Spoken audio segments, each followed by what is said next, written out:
안녕하세요. 생명의 흐름입니다. 이번 주는 메시지 3번에 왔습니다. 이번 주에 추구할 메시지 3번은 하나님의 백성이 행한 두 가지 악과 자신의 경륜을 이루시는 하나님의 신실하심입니다. 이번 주는 이재진 형제님과 함께 교통하도록 하겠습니다. 안녕하세요, 형제님. 안녕하세요, 형제님. 네, 이제 메시지 3번에 왔는데요. 메시지 3번은 두 가지 대조를 다루고 있죠. 하나는 하나님 백성이 행한 두 가지 악, 그리고 자신의 경륜을 이루시는 하나님의 신실하심인데요. 이 부분에 대해서 교통을 부탁드리겠습니다. 네, 맞습니다. 메시지 3번은 두 가지 주된 요점으로 이루어졌습니다. 그것은 바로 하나님의 백성이 행한 두 가지 악과 자신의 경륜을 이루시는 하나님의 신실하심입니다. 한 면에서 두 가지 악과 관련해서는 유죄 판결을 내리는 말씀이고, 다른 면에서 하나님의 신실함과 관련해서는 격려하는 말씀으로 하나님의 백성이 행한 악들과 하나님의 신실함 사이에 대조를 이루는 메시지입니다. 네. 이 메시지 총 3개의 로마 숫자가 있는데요.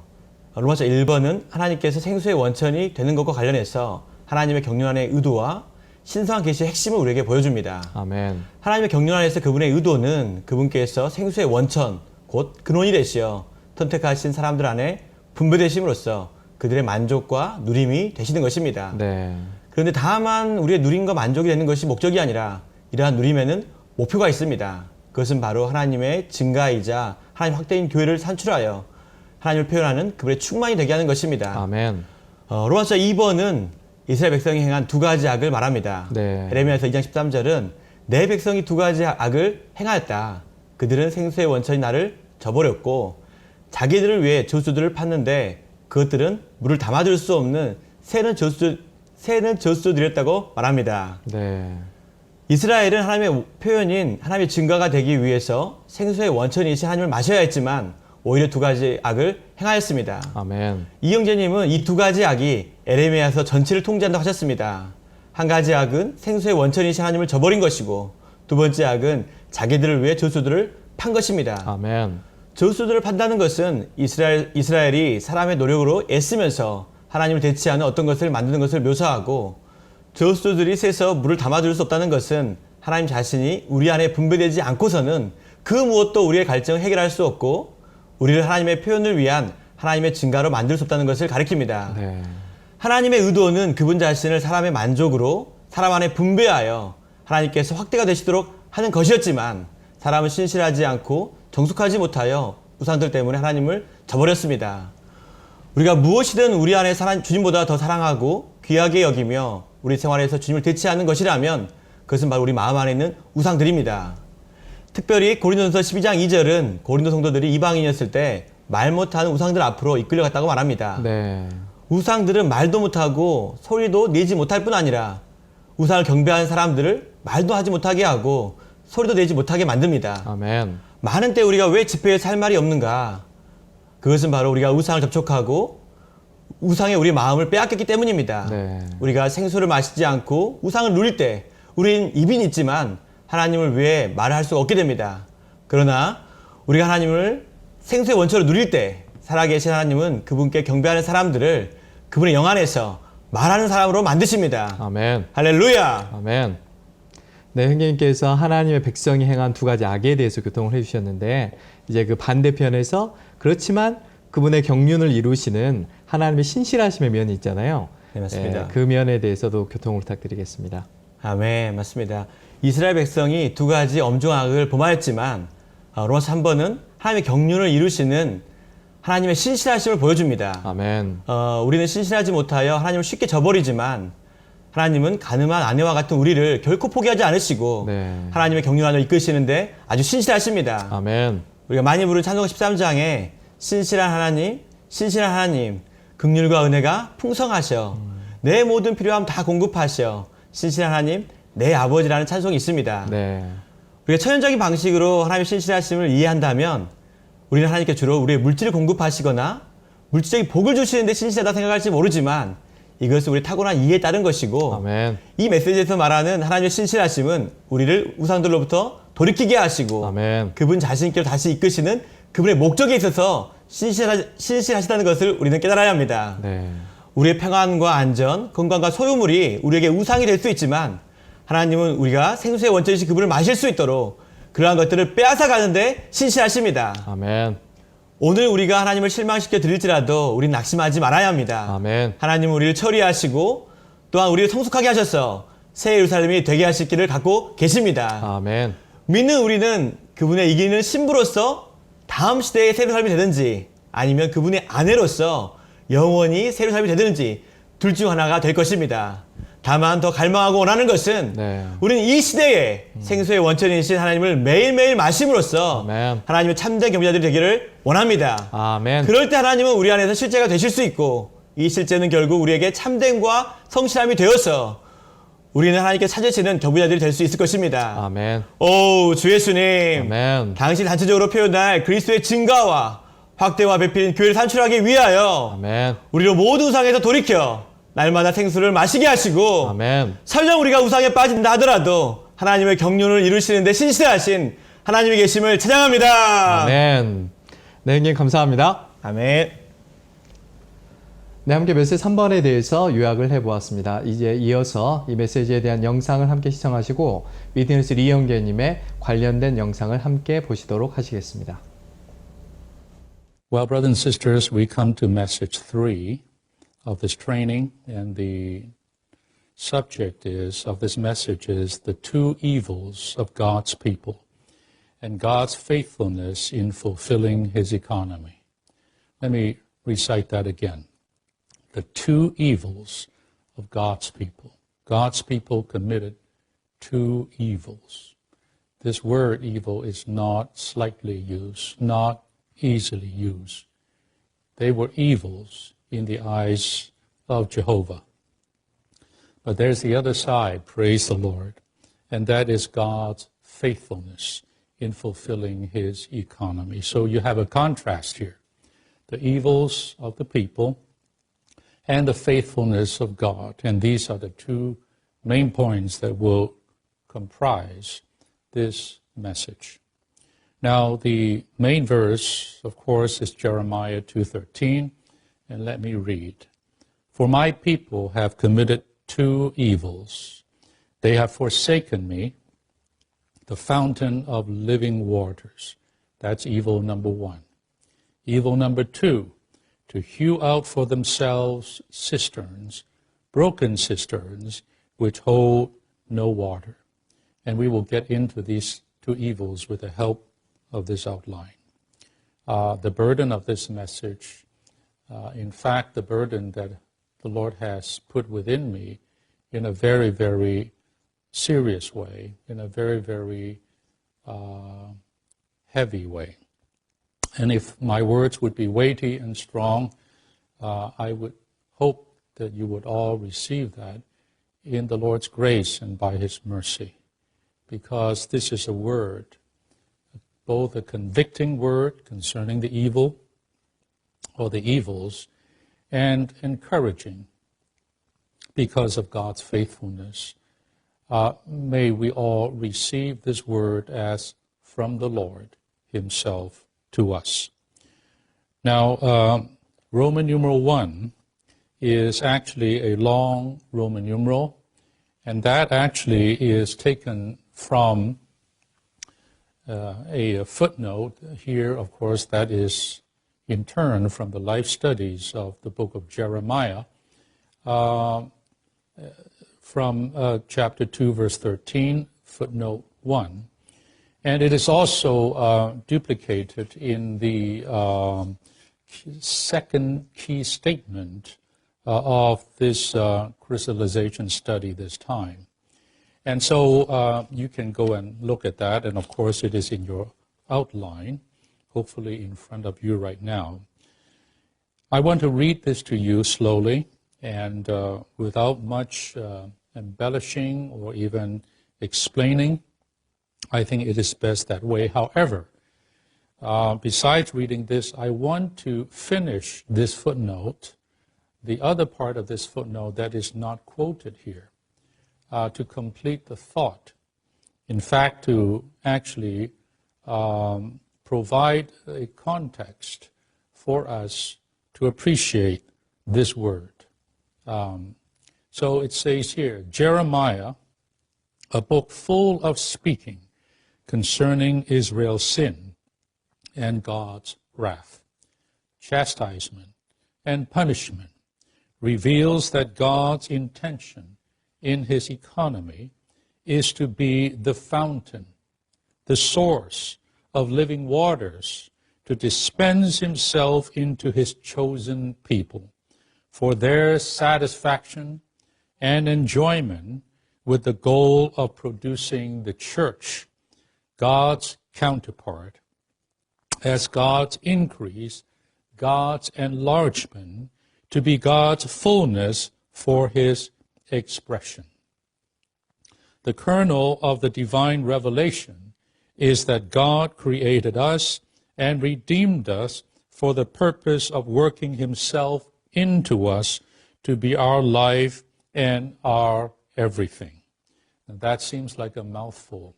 This is actually a very condensed, concise, but a very complete picture regarding God's purpose with man, starting with Israel and ending with us, the church, his New Testament believers. It applied to them in Israel, and it applies to us today. Of course, Israel is the full type of the church. Whatever happened to them actually happened to us, the church.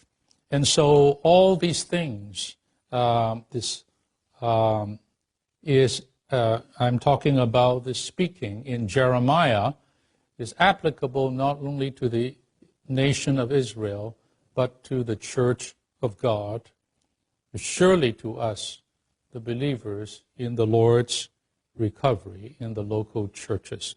So let us take this word as a direct word from God to us, personally and corporately.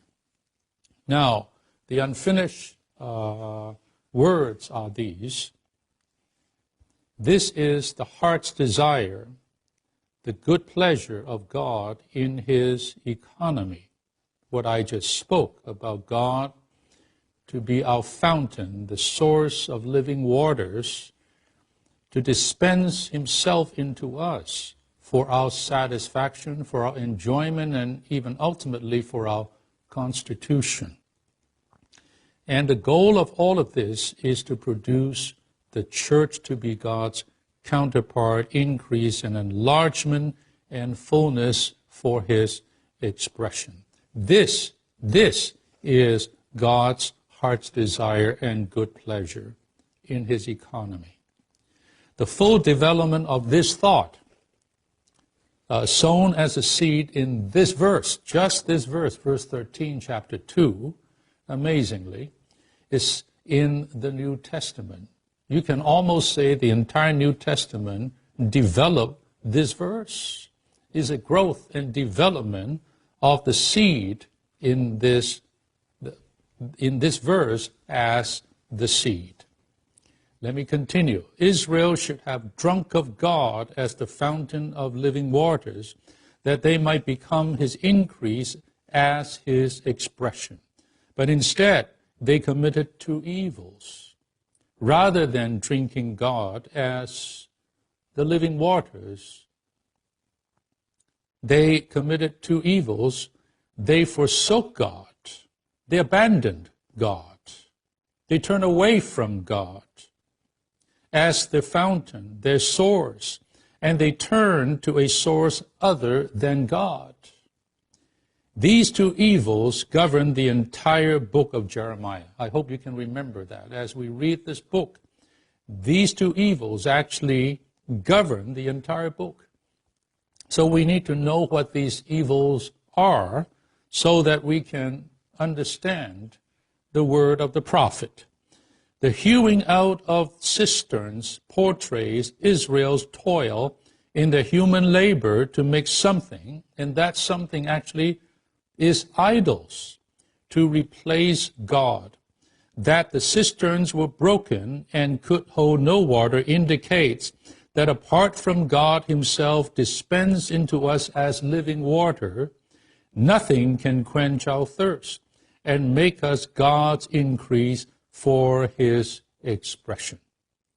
I'll just leave it there and go on with the rest of the message Now, there are these scripture reading from the book of Psalms 36, and also especially from the New Testament, the Gospel of John, chapter 4, chapter 7, and then 1 Corinthians chapter 10 and 12, all having to do with the living waters that we're supposed to drink.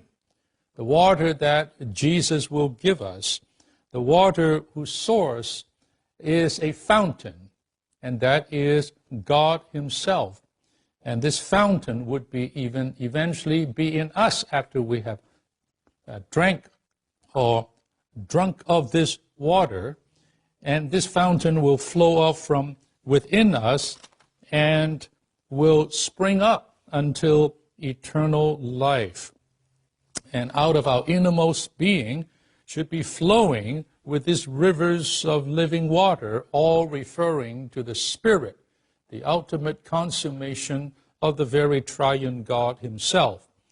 And I hope you would spend time in your study to get into these scripture reading, but I must go on. Now in A, it says, Christ as the living spiritual rock was smitten by the authority of God's law, so that the water of life in resurrection could flow out of him and into his redeemed people for them to drink. Of course, this is a type seen in Exodus 17, where Moses was commanded to strike this particular great rock, and water will come out of it. You have to believe this is a huge, big rock, not a tiny little piece of stone. A huge, big rock that Moses was to strike.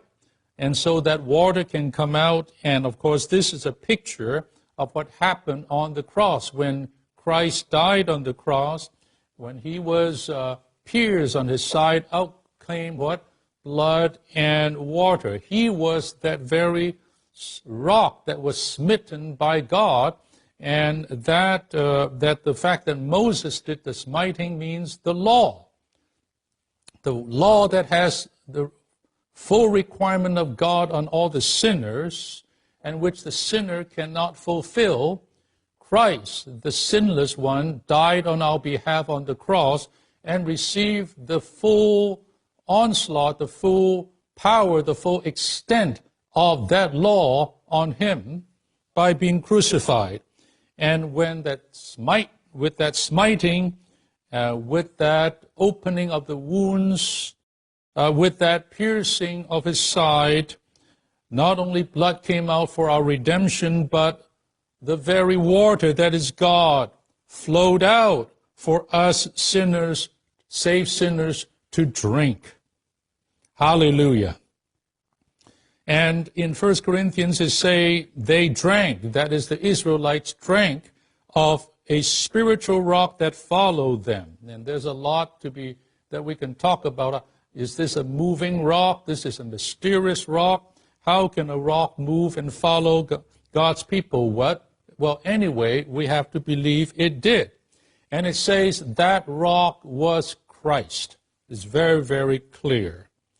So today, we're here to drink from this rock, the living waters, and that is the very triune God himself. B, our drinking of the one Spirit in resurrection makes us members of the body, builds us up as the body, and prepares us to be the bride of Christ. Why do we need to drink? On the one hand, only this water will quench our real thirst. Only this water will satisfy us and sustain us. You know, water is more important than food. You cannot eat food for quite a while, but you cannot drink for a very short while. So we are here to drink of Christ, and eventually this Christ in resurrection became a life-giving Spirit. And this Spirit, this one Spirit, we all drink as the members of Christ's body. And by drinking, and only by drinking this water, this Spirit perpetually, can we be built up as the one body. There's no other way for us to be built up but by drinking this water. Oh, believe me, brothers and sisters, this is our need, our one need, our unique need as His believers is to drink of this living water. This water will renew us. This water will sanctify us. This water will transform us, and this water will build us up to be His body, and even it will prepare us to be the bride of Christ. You know, in chapter 5 of Ephesians, it talks about we're being sanctified by this laver of water in the Word. You see, we are being sanctified today to become presentable to Christ as His bride. God intended to dispense Himself into us for His increase, yet we forsook Him. We went away. Then God was mad with us. He became angry. He said, "What is this? Is this the case?" No. You have to say no strongly. Then what is the case? What? Read it again. It is Jehovah where we are not consumed. For His compassions do not fail. They are new every morning. Jehovah is my portion. Therefore, I hope in Him, and He's going to those who wait on Him. I say hallelujah. You know, the Bible likens God as a potter to produce pottery, right? I tell you, the potter used to throw away a lot of waste. He tried with one pottery, and that pottery didn't go well. The potter threw it away. Then, had God ever thrown away Israel? Even Jeremiah tells us God is the potter, and His people are His pottery. Did God practice that principle? You didn't go well. Throw it away. If this was the case, then God has to choose another people. Who to choose? On the moment, then God has to create a new people. Well, God could not do the creation that many times. Right?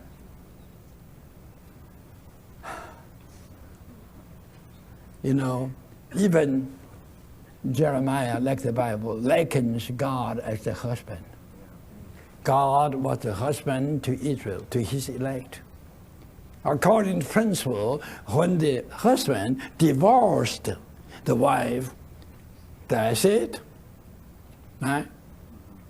And the husband would never receive the wife back. But God breaks the principle. God says, even so, I will still receive you back. Why? Because I love you. And my love is everlasting. I love you with the everlasting love. And this love implies the tender heart, implies loving kindness, implies compassion, implies sympathy. Because of my loving kindness, my compassion, my sympathy, I would not throw you away as a pottery. I would not give you up as a divorced wife, but I will still take you. You fail, but my compassions do not fail. It is renewed every morning. How about my compassion? My compassion are new every morning. I quite often consider Maya for these many thousand days, every day, new sunshine, every day. The whole earth, every day, is offending God.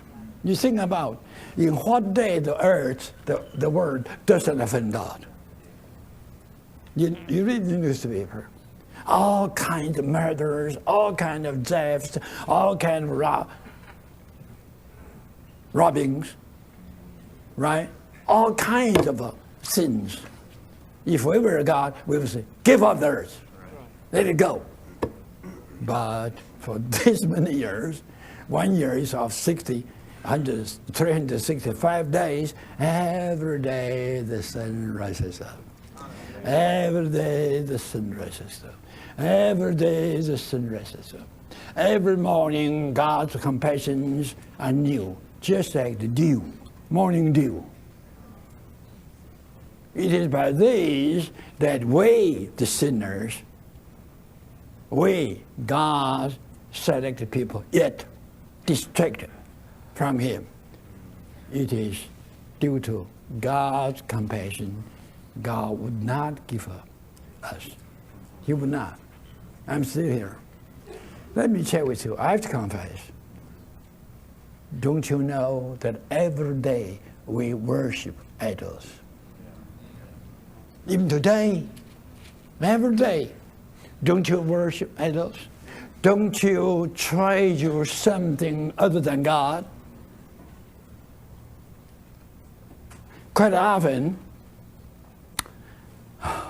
I should pray. I should pray. That was my vow to God. I should pray. But some good thing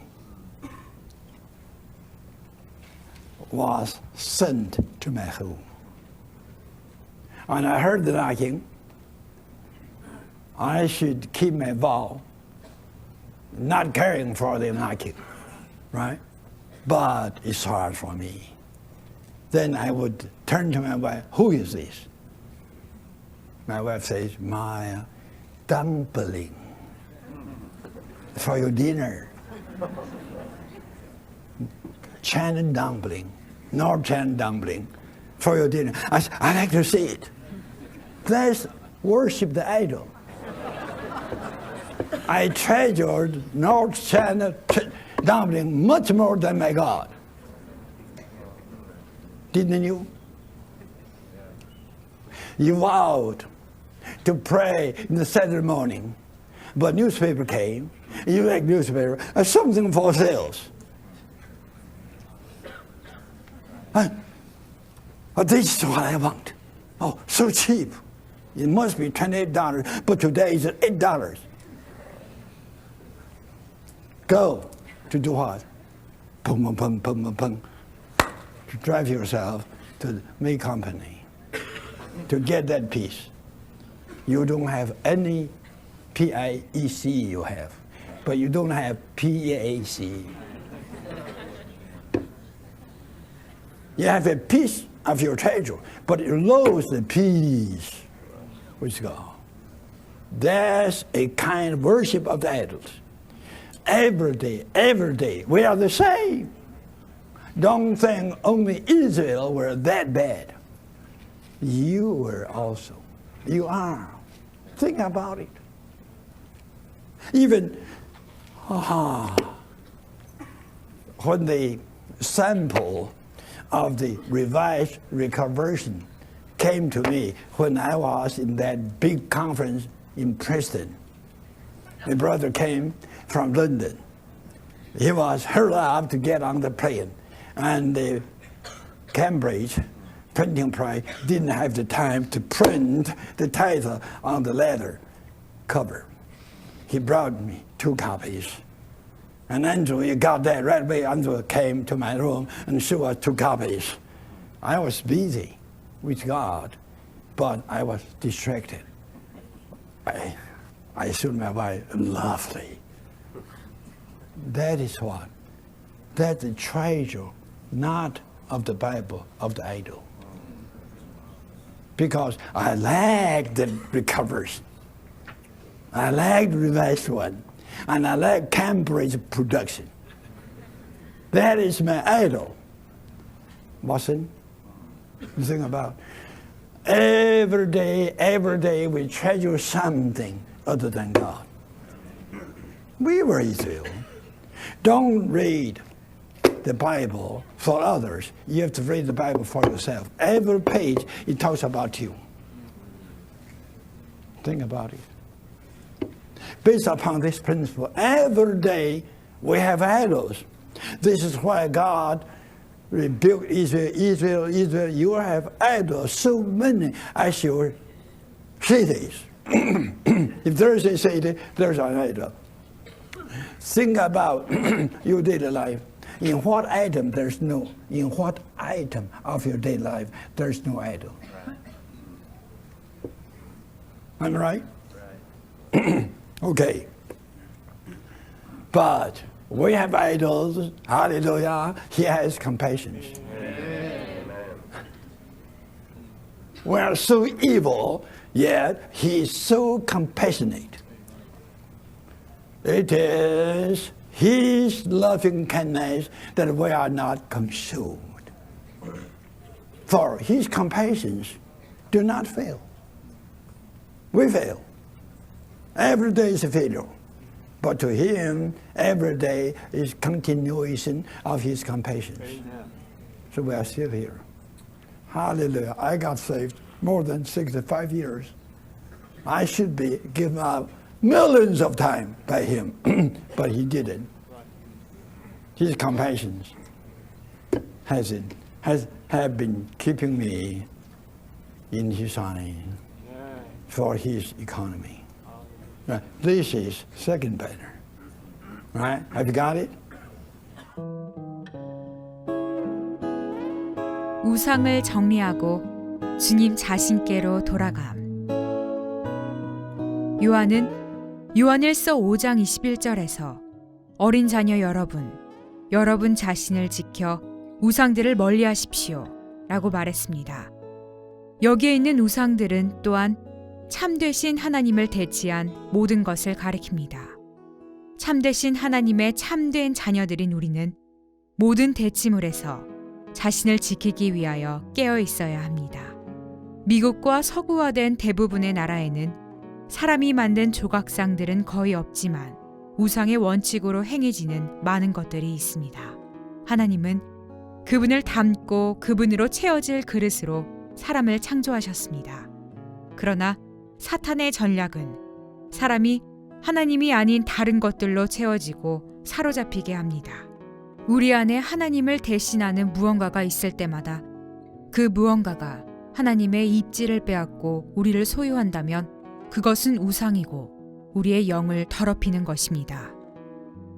우상 숭배하는 사람은 겉으로는 도덕적으로 보일 수 있어도 내적으로는 더럽습니다. 극동아시아에는 훌륭한 도덕 수준을 가진 우상 숭배자들이 많습니다. 그러나 하나님께서 보시기에 그들의 영은 오염되어 있습니다. 그들의 영은 하나님을 접촉하기 위해 사용되는 기관에서 온갖 종류의 더러운 것들로 가득한 기관으로 변질되었습니다. 유감스럽게도 이러한 우상의 문제들은 믿지 않는 이들만이 아니라 믿는 이들에게도 해당됩니다. 믿는 이들에게 말하자면 우상 숭배의 문제는 단순히 외적인 것일 뿐 아니라 내적인 것입니다. 우리가 이 문제를 철저하게 대한다면 많은 젊은 자매들이 자신의 옷이 우상이 될 수 있음을 깨달을 것입니다. 물론 그녀들은 하나님의 자녀들이고 주님을 사랑하지만 옷에 관한 한 종종 하나님을 잊어버리고 완전히 자신을 옷에 내어줍니다. 그러므로 옷이 그녀들의 존재 안에서 하나님을 대치하는 것이 됩니다. 하나님께서 보시기에 이것은 우상입니다. 우상은 단순히 외적인 행위와 관련되는 문제가 아니라 그들의 영과 관련되는 문제입니다. 그녀들이 자신들 안에 하나님을 대치하는 무언가가 있으므로 그녀들의 영이 더러워지게 됩니다. 형제들의 경우 그들의 교만이 그들의 영을 더럽히는 우상이 될 수 있습니다. 그러므로 우리는 모두 우리 안에서의 하나님을 대치하는 모든 사람과 일과 사물에서 우리 자신을 깨끗하게 해야 합니다. 창세기 35장에서 하나님께서 베델, 하나님의 집으로 올라가도록 야곱을 부르실 때 야곱은 자기 집안 식구와 자기와 함께 있는 모든 사람에게 너희에게 있는 이방 신상들을 버려라.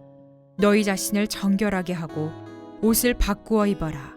라고 말하였습니다. 이것은 교회 생활을 위해 우리가 하나님을 대치하는 모든 우상을 처리할 필요가 있다는 것을 보여줍니다. 야곱은 형 에서의 발 뒤꿈치를 잡고 태어났습니다.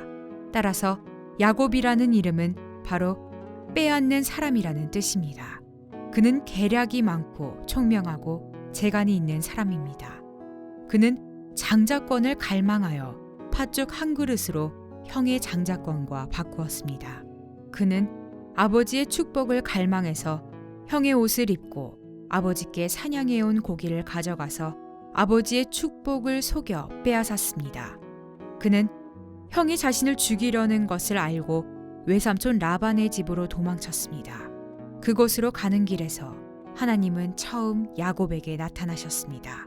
야곱이 꿈에 보니 하늘이 열리고 사다리가 땅에서 하늘에 닿았고 천사들이 그 사다리 위를 오르락 내리락 하고 있었습니다. 야곱은 꿈에서 깨어났을 때 영감을 받아 그곳의 이름을 베델이라고 하였습니다. 베델은 하나님의 집이라는 뜻입니다. 베델, 곧 하나님의 집은 방랑자가 안식하고 머리를 둘 수 있는 곳입니다. 더 나아가 사람에게 안식을 주는 이곳은 또한 하나님의 처소입니다. 사람이 안식할 때 하나님도 처소를 얻으십니다. 그런데도 베델에서의 꿈은 야곱을 전혀 변화시키지 못했습니다. 야곱의 생활 태도는 영향을 받지 않았고 탈취를 계속하였습니다. 라반은 그의 품삯을 10번이나 바꾸며 그를 괴롭혔습니다. 20년 후에 외삼촌 라반은 그를 대하는 것이 예전과 같지 않았습니다. 그는 아내와 아이들 그리고 모든 가축과 모든 재물을 가지고 라반에게서 도망했습니다.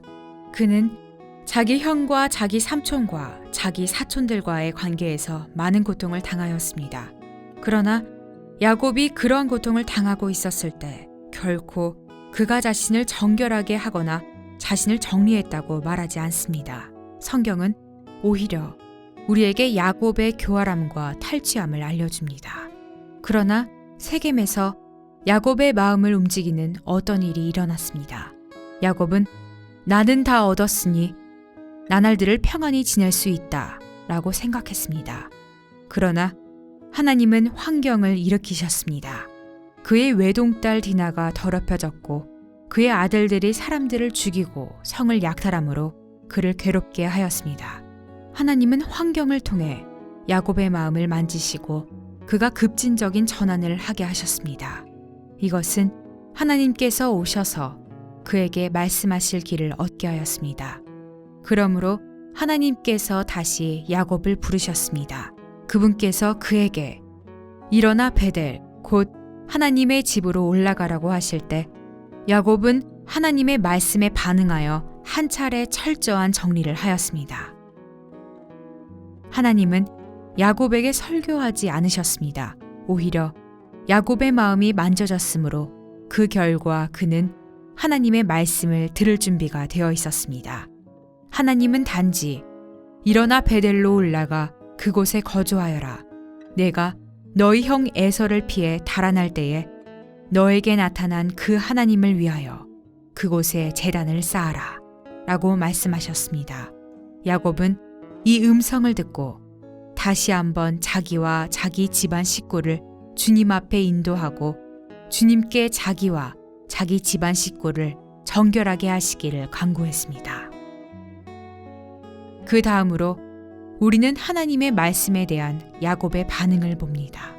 창세기 35장 2절은 야곱은 자기 집안 식구와 자기와 함께 있는 모든 사람에게 말하였다. 너희에게 있는 이방 신상들을 버려라. 너희 자신을 정결하게 하고 옷을 바꾸어 입어라. 라고 말합니다. 2장 앞에는 하나님의 임재 안에서 행하며 자기와 자기 온 집안 식구를 정결하게 한 사람에 대한 기록이 전혀 없습니다. 베델로 올라가는 유일한 목적을 위하여 야곱과 그와 함께 있는 모든 사람은 그들 자신을 철저히 정리하고 정결하게 하였습니다. 마찬가지로 우리는 결코 의복에 대하여 어떤 규정을 정한 적이 없었습니다. 그러나 하나님의 거처를 위하여 하나님께 만져진 사람은 누구나 안에 어떤 것이 그에게 자신을 깨끗하게 하고 정결하게 하라고 명령하고 있음을 느낄 것입니다. 당신은 당신의 생활 가운데서 어떤 더러움과 느슨함을 묵인할지도 모릅니다.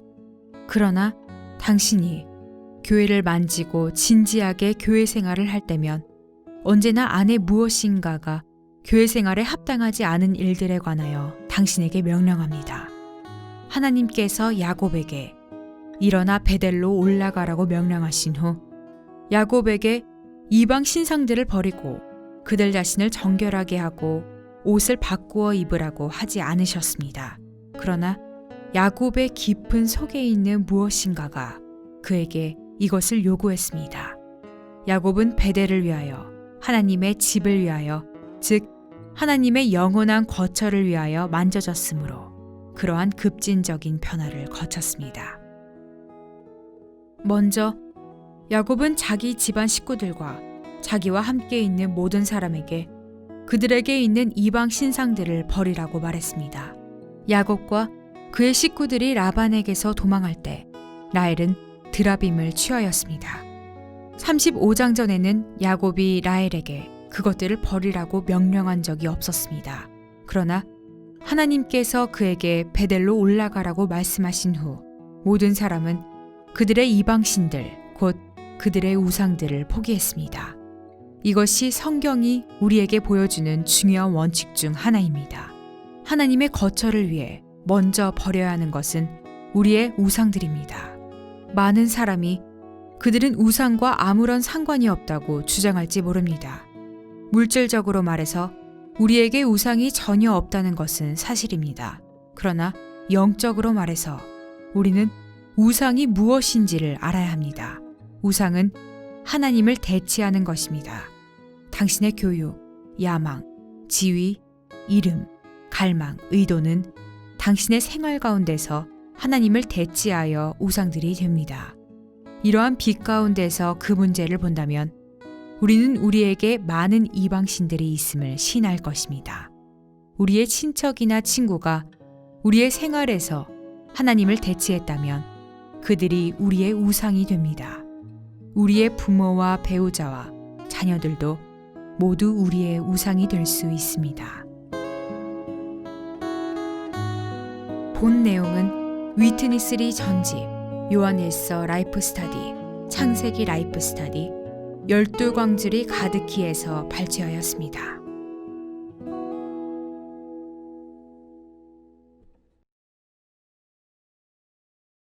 예레미야가 3장 22절과 23절은 여호와의 자애로 우리가 진멸되지 아니하니 그분의 자비는 무궁하다네.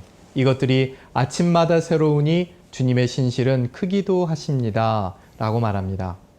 하나님의 백성이 두 가지 악으로 인해 타락하였지만 주님께서는 신실하게 우리를 구원하셨습니다. 이번 한 주간도 이러한 주님의 크신 신실함 속에서 아침마다 새로우신 그분의 자애와 무궁한 자비를 영 안에서 마음껏 누리시는 한 주간이 되시기를 기도드립니다. 그럼 저희는 다음 주에 다시 인사드리도록 하겠습니다. 감사합니다.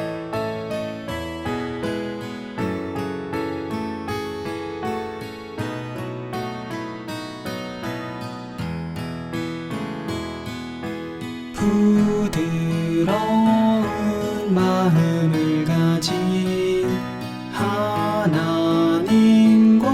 하나인 사람 눈물의 시언자 예레미야는 주님을 표현하였네.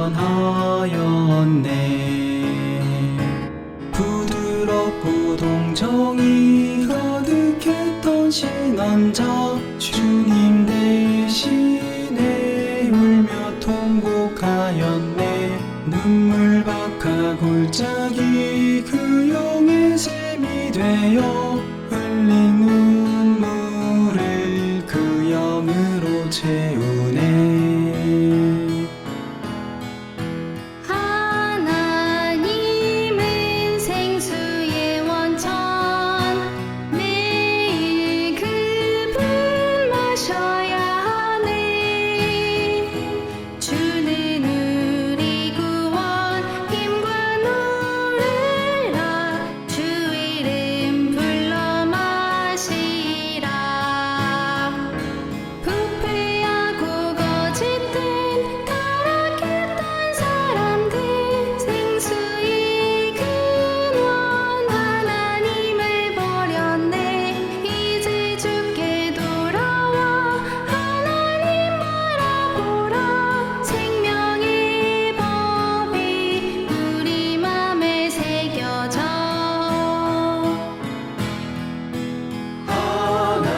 하나님은 신실하시네. 사람들은 변절했지만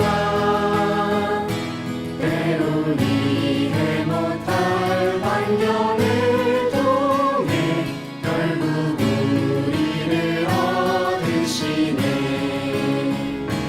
함께 찬양하세 함께 감사하세. 끝난 것 같던 우리 결국 얻었네. 결코 낙심 말아라 주님께 길이 있다. 우리는 결국 새 예루살렘 되리. 주의 말씀을 발견하고 보양하는 말씀을 먹네. 기도로 말씀을 먹고 취하라. 하나님과 하나 되리라. 말할 수 없는 기쁨 영광에 잠긴 기쁨 우리의 누린 말씀이신 하나님 그리스도의 말씀 우리 안에 풍성히 거하게 하라. 내주하게 하여라. 말할 수 없는